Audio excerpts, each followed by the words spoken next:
Kalian tahu nggak sih, sekarang AI itu nggak cuma bisa ngebantu dalam hal penulisan aja, tapi sekarang AI itu juga bisa ngebantu kita dalam urusan perdesain-desainan. Bahkan sekarang AI itu tuh udah bisa bikin logo, bikin gambar, bahkan AI itu bisa bikin desain dari kanvas yang kosong. Jadi di video ini aku bakal jelasin ke kalian semua gimana AI ini udah bisa merubah the world of design. So, first of all, mungkin aku bakal jelasin dulu AI itu apa. Mungkin ada beberapa dari kalian yang kayak udah tahu kok AI itu apa, atau mungkin cuman yang kayak denger sekelibat-sekelibat aja, atau mungkin nggak tahu sama sekali AI itu apa. Jadi, AI yang aku maksud di sini bukan Adobe Illustrator, tapi Artificial Intelligence. Apa itu Artificial Intelligence? Jadi, singkatnya, dia itu adalah sebuah sistem atau program yang dibikin sama manusia, sehingga dia itu cara kerjanya tuh kayak manusia gitu, dia berpikir kayak manusia. Singkatnya kayak gitu, mungkin buat lebih jelasnya kalian bisa googling aja sendiri apa itu AI gitu, atau mungkin editor boleh ditaruh di sini apa itu AI. Oke, gitu. Nah, jadi tuh AI ini tuh sebenarnya ada bermacam-macam banget apa ya kayak fungsinya, kegunaannya. Dia tuh bisa banget ngebantu. Sebenarnya hampir semua sih, semua orang di bidang pekerjaannya masing-masing, terutama yang kali ini aku bakal bahas itu di dunia pekerjaannya desainer gitu. Nah, jadi kalau misalnya di dunia desainer ini, yang aku tahu AI itu udah berkembang semenjak hmm, yang signifikan banget ya, yang aku tahu tuh di 2022, di sekitar tahunan segitu. Yang pertama aku tahu tuh si Midjourney. Kalau misalkan kalian pernah coba pakai juga, nih kayak gini logonya, dan biasanya tuh hasil-hasil karya tuh kayak gini.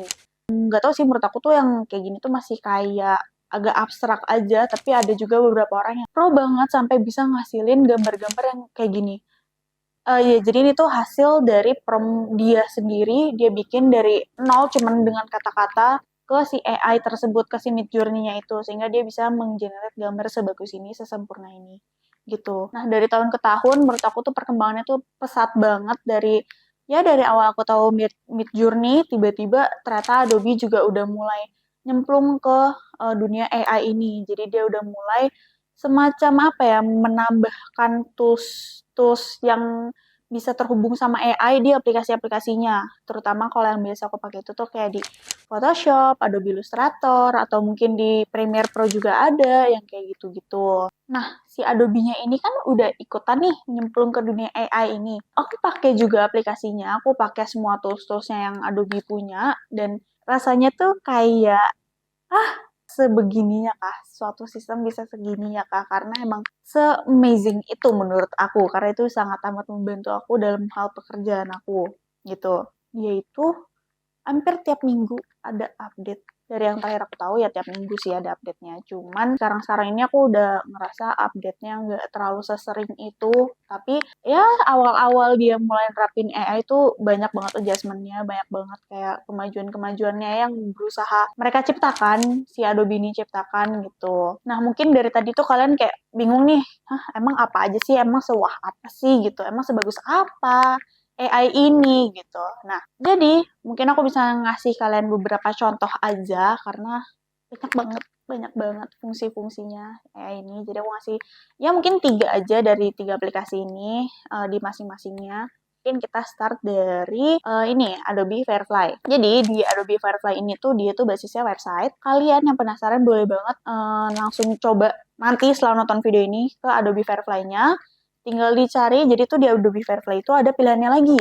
Ada text to image, ada generative fill, dan lain-lain gitu lah pokoknya. Nah, terus yang aku bakal bahas sekarang adalah si text to image ya. Jadi text to image ini tuh basicnya itu tuh mirip-mirip sebenarnya sama Midjourney yang dulu. Kita tuh tinggal nge-prompt, kita tinggal mendeskripsikan kita mau gambar yang kayak gimana. Firefly-nya ini tuh bisa menggenerate untuk kita. Bahkan ini tuh customizable banget. Jadi di sini tuh kalian bisa customizable banget. Kalian bisa ngatur-ngatur stylenya, color tone-nya, atau mungkin kayak mau rasionya kayak gimana, seberapa gitu. Bahkan, misalkan nih ya, kalian nih punya gambar contohnya, kalian tuh mau hasil output si gambar yang kalian mintain itu kayak gimana gitu.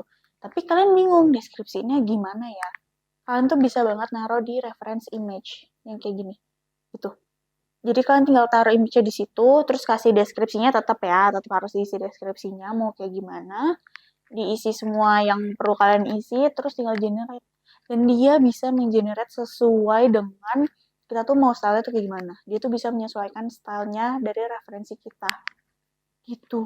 Jadi itu salah satu fungsi atau kegunaan yang bisa dilakukan oleh si Adobe Firefly ini. Kalau misalnya kalian cek websitenya, itu bakal lebih banyak lagi pilihan-pilihannya. Lalu yang kedua ada Photoshop. Di Photoshop ini salah satu AI-nya yang sangat amat menurut aku membantu aku ada generative fill. Jadi generative fill ini basicnya itu sama ya mirip-mirip lah kayak si Adobe Firefly tadi. Cuman bedanya di sini itu dia itu kayak select area, dia tuh bisa mengselect area. Misalkan foto ini nih. Misalkan foto ini, terus kayak ada beberapa bagian atau sesuatu yang aku nggak suka mau take out gitu. Bisa tinggal di select aja pakai selection tool, di select terus di generative fill. Ada generative fill-nya. Di generative fill terus habis itu uh, kadang kalau misalnya mau dihilangin aja aku nggak nge-prompt apa-apa. Jadi just leave it blank gitu. Atau mungkin kalau misalnya emang mau diganti dengan objek lain, boleh banget kayak tinggal diketik kalian mau ganti apa, change to apa atau gimana gitu. Bebas, terserah kalian. Dan hasilnya bakal kayak gini. Gitu. Coba kalian zoom nih, aku taruh di sini nih yang gede.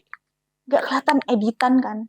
Gitu. Jadi seberguna itu, sefungsional itu. Jadi sebenarnya ini lebih ke meringkas waktu kita aja sih gitu. Nah, by the way, generative fill ini tuh juga ada di Adobe Firefly. Kalau misalkan kalian emang nggak punya aplikasi Photoshop-nya ya, bisa banget dipakai di Adobe Firefly. Cuman emang agak terbatas aja sih ruang geraknya. Iya pastinya nggak cuman si generative fill aja yang ada di Photoshop, tapi ada juga tools yang kayak object selection tool atau mungkin ya yang lain-lainnya lah yang cukup membantu dunia para desainer untuk saat ini gitu. Lalu yang ketiga itu di Adobe Illustrator. Nah, di Adobe Illustrator ini dia ini tuh update-nya agak belakangan daripada si Firefly dan Photoshop ini. Jadi, kalau misalkan di Firefly itu, dia itu bikinnya kan basisnya image atau nggak foto. Tapi kalau di Adobe Illustrator ini, dia bisa bikin vektor. Iya, bikin vektor. Cara kerjanya tuh sama persis kayak yang lain-lain si Photoshop dan Adobe Firefly itu. Kalian tinggal perm aja kalian mau vektor yang kayak gimana dan kalian bisa naruh stylenya, mungkin warnanya atau mungkin kalian mau scene-nya kayak gimana. Jadi tuh ada opsi kayak gini. Jadi ada pattern, scene, icon kayak gitu-gitu, illustration kayak gitu-gitu. Jadi kalian bebas banget milih, customize banget dan sangat membantu banget. Jadi ini yang aku bilang tadi di awal, ngebuat desain dari kanvas kosong. Dan di Adobe Illustrator ini selain dia bisa bikin vektor, dia bisa menggenerate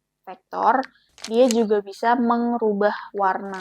Jadi sebenarnya tuh fitur yang color artwork, sebenarnya ini tuh udah lama sih, udah cukup lama. Cuman sekarang itu kayak dibikin lebih simple aja, mungkin buat yang orang-orang yang mageran gitu yang kayak ini ngepick ini, colornya ini, ganti satu-satu itu kan ribet ya, kayak gitu. Lalu ada juga yang ini sebenarnya helpful. Jadi di Illustrator ini tuh bisa bikin mockup yang biasanya cuma kalian bisa lakukan di Photoshop, sekarang bisa di Adobe Illustrator. Paling mockupnya cuma kayak di multiply aja. No, mockupnya tuh literally kayak gini.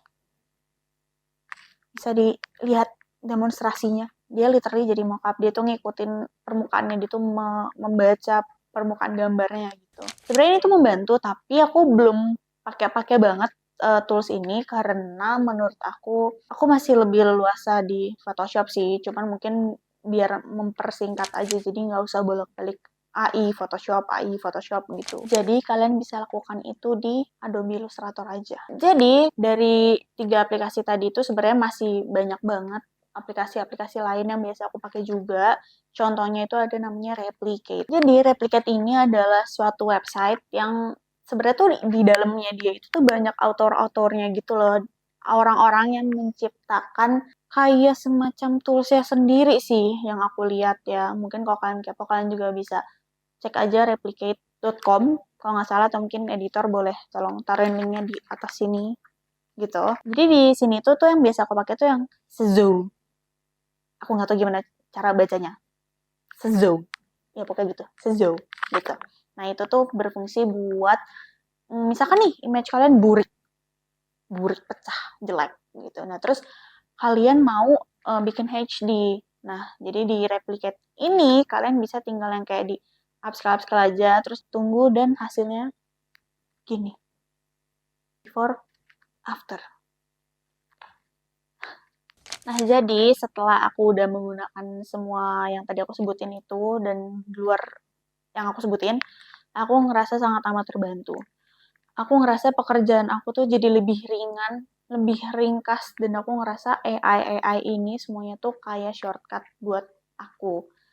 Nggak cuma buat aku tentunya, pasti juga buat semua orang di luar sana dengan bidang pekerjaannya masing-masing.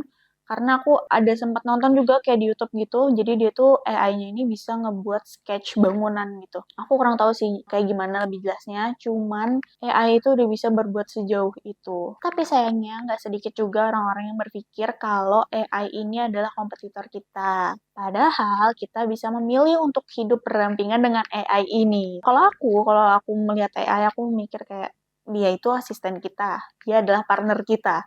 Kenapa gitu? Karena kita yang memerintah dia, si AI-nya ini gitu. AI ini tuh cuma nunggu kita aja, dia tuh nggak bisa langsung gerak sendiri gitu, nggak mungkin kan. Jadi bisa tetap dari kita, idenya dari kita, dia hanyalah eksekutor. Seharusnya dengan pekerjaan kita sudah dipermudah sedemikian rupa kayak yang aku bilang tadi, kita bisa berfokus buat mendevelop diri kita sendiri dari hal kita berpikir atau semacamnya gitu. Ya intinya buat kalian di luar sana, baik desainer maupun yang bukan desainer, semoga kita semua ini bisa memaksimalkan AI dengan baik gitu, bukannya malah ketakutan tergantikan dan lainnya. Jadi harusnya kita lebih fokus buat meningkatkan value diri kita sendiri. Jadi semoga dengan video ini kalian bisa lebih mengenal apa itu AI dan gimana sih kemajuannya sampai detik ini, sampai saat ini gitu. Kalau misalnya kalian suka video-video kayak gini, jangan lupa untuk like, comment, and subscribe, dan see you in the next video. Bye-bye!